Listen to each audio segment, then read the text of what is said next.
Olá pessoal, boa tarde, meu nome é Adriana, eu sou professora de Física aqui no curso em Colégio London. Nós vamos hoje gravar um vídeo sobre um exercício de hidrostática. É um exercício que trabalha tanto a lei de Stevin quanto a equação de Clapeyron. Vamos ao seu enunciado.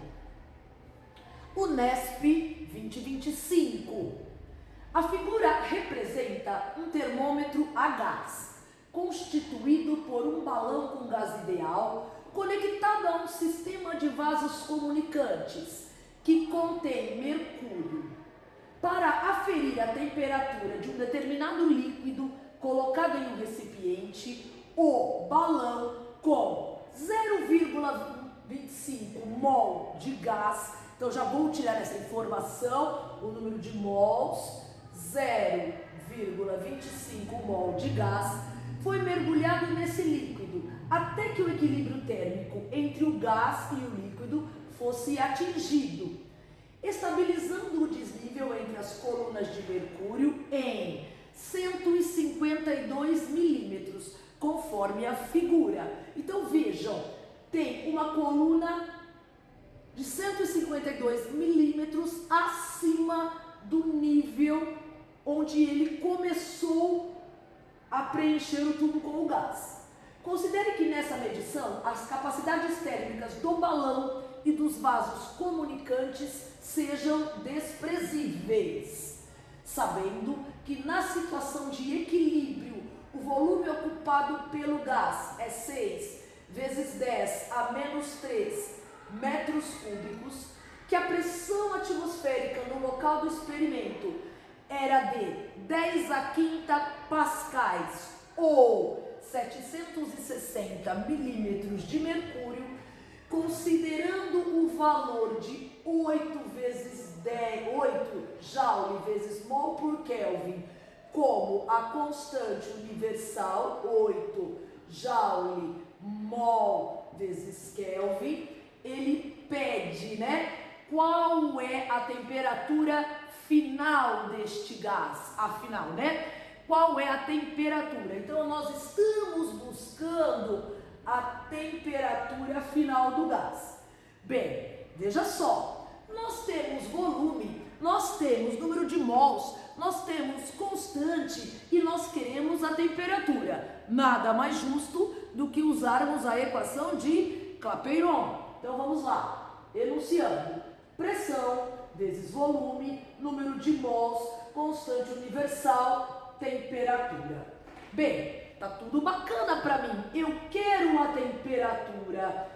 A constante é 8. O número de mols é 0,25. O volume é 6,10 a menos 3. Só que eu não tenho a pressão.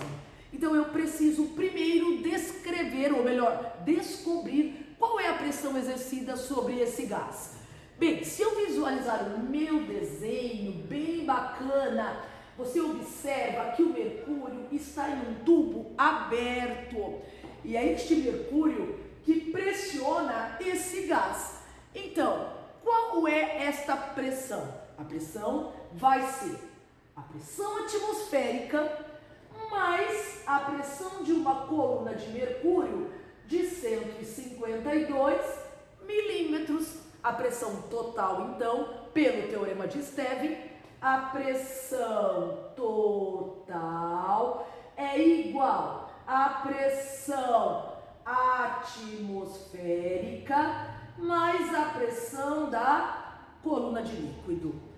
Fazendo a conta, a pressão total, então, pressão atmosférica, 760 milímetros de mercúrio, está dado no enunciado. Pressão da coluna é a pressão do desnível que está acima do ponto de referência. Então, nós temos uma coluna de 152 milímetros. Somando 760 com 152, nós temos um total de 912 milímetros de mercúrio. Adriana, Posso pegar esse 912 milímetros de mercúrio e colocar aqui, ó, no valor da minha pressão? Não, pessoal. O milímetro de mercúrio não é unidade do sistema internacional. Temos que colocar essa pressão em pascais.